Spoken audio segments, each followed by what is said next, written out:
होली अष्टमी कार्तिक कृष्ण की अष्टमी या सप्तमी के दिन यानी जिस वार की दीपावली हो उससे एक सप्ताह पहले उसी वार को होली अष्टमी का व्रत किया जाता है। पुत्र की दीर्घायु एवं सुख समृद्धि के लिए माताएं अभी माता की पूजा करके यह व्रत रखती हैं। कथा, एक नगर में एक साहूकार रहता था। उसके 7 पुत्र और एक पुत्री थी।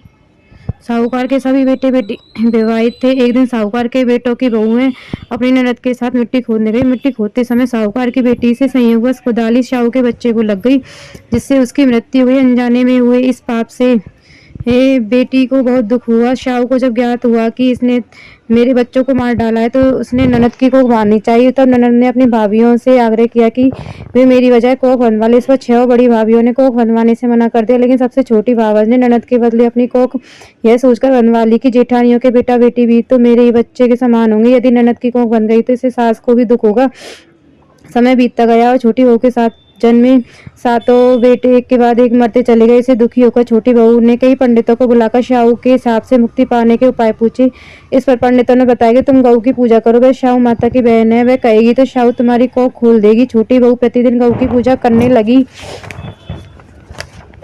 सेवा पूजा से प्रसन्न हो एक दिन गऊ माता ने कहा कि तुझे मेरी सेवा करते बहुत दिन हो गए, बताओ क्या चाहती है।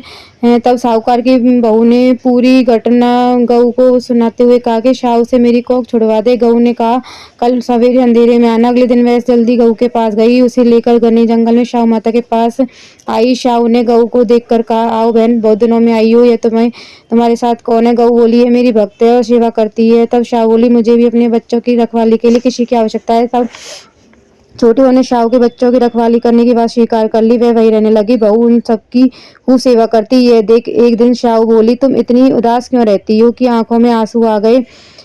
बहू को रोता देख शाहू बोली, मुझे बता क्या बात है, मैं तेरा संकट दूर करूंगी। इस पर बहू बोली, वचन दो। शाहू ने वचन दिया। तब उसने अपनी कोख बनने वाली सारी घटना शाहू को बता दी। तभी शाहू ने कहा कि तूने मुझे ठग लिया है, लेकिन कोई बात नहीं, मैं तेरी कोख खोलती हूँ। आज से तेरी कोई संतान नहीं मरेगी। इसके बाद शाहू ने बहुत सारा धन देकर बहू को वहां से विदा किया। बहू ने घर आकर देखा तो उसके मरे हुए 7 बेटे जीवित मिले। उस दिन अहोई का व्रत था। सभी ने साथ साथ अहोई का व्रत रखा, कथा कही एवं पूजा की। गणेश जी की कथा। एक अंधी गरीब बुढ़िया माई हमेशा गणेश जी की पूजा करती थी। उसके एक बेटा एवं बहू थी। गणेश जी उसकी पूजा पाठ से बहुत प्रसन्न थे। उन्होंने बुढ़िया को कहा, बुढ़िया माई क्या मांगना चाहती है। बुढ़िया बोली, भगवान मुझे तो कुछ मांगना नहीं आता, आप ही बताए क्या मांगू। तब गणेश जी बोले, अपने बेटे बहू से पूछ लो। बुढ़िया ने बहू से पूछा तो वह बोला, सासू जी पोता मांगना तुम्हारी उंगली पकड़ कर चलेगा। बेटे से पूछा तो वह बोला, माँ धन मांगना बैठे बैठे खाएंगे। बेटे बहू की बातों से बुढ़िया को भ्रमित कर दिया। इसी चिंता में बुढ़िया रात भर विचार करती रही। दूसरे दिन गणेश जी एक बूढ़े के रूप में बुढ़िया से मिले और उन्होंने पूछा कि बुढ़िया क्यों बड़बड़ा रही है। तब वह बोली, देखो आज गणेश जी ने मुझे कुछ वर मांगने का, लेकिन बेटे का लोभ बेटे ने मांगा, बहू का लोभ बहू ने, लेकिन दोनों ने यह नहीं कहा कि माँ तुम अंधी हो, अपनी आंख मांगना।